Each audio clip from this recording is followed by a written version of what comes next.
Hello mga mare! Another day, another vlog. Samahan niyo po akong magrepack ng ice candy. Ang gamit ko palang panukat ay 1/4 cup.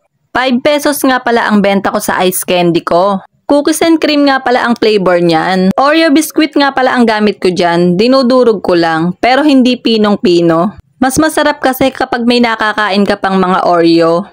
Lagi nga pala akong may tindang ice candy. Kahit hindi summer, talagang gumagawa ako ng ice candy. Pero syempre, ngayong summer, mas mabili to. Halos araw-araw gumagawa ako ng ice candy ngayong nag-summer. Dahil napakabili niya ngayong napakainit ng panahon. Kaya ako, sinusulit ko rin talaga ang paggawa ng ice candy araw-araw. Kahit na nakakapagod, pero okay lang. Kumikita naman ako kahit paano. Ang kinikita ko nga pala sa ice candy ay 100 pesos to 200 pesos. Depende sa flavor na gagawin ko. Hindi man ganun kalaki ang kita ko sa ice candy ay okay lang. Dahil sa mga natatanggap kong feedback sa mga customer na nasarapan sila ay masaya na ako doon. Iba't ibang flavor nga rin pala ng ice candy ang ginagawa ko para naman hindi magsawa ang customer. Pero may mga customer na talaga tayong may kanya-kanya ng paboritong flavor. Kaya yung iba nagtatanong kung kailan ko gagawin yung flavor na yon or nagre-request sila na gawin ko na yung flavor na yon.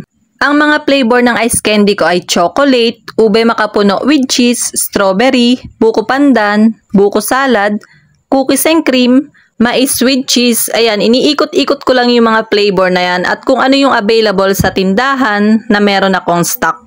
Yung mango with cheese, mango graham at melon, ginagawa ko naman yan pag panahon na ng mangga at melon at pagmura na sila. Tiyagaan lang din talaga sa paggawa ng ice candy dahil masakit din sa likod. Pero syempre, tindera tayo, gusto natin ng extra income. Pag patamad-tamad tayo, ay naku nga, sayang ang benta. Minsan lang naman mag-summer kaya sulitin na. Sayang ang kita.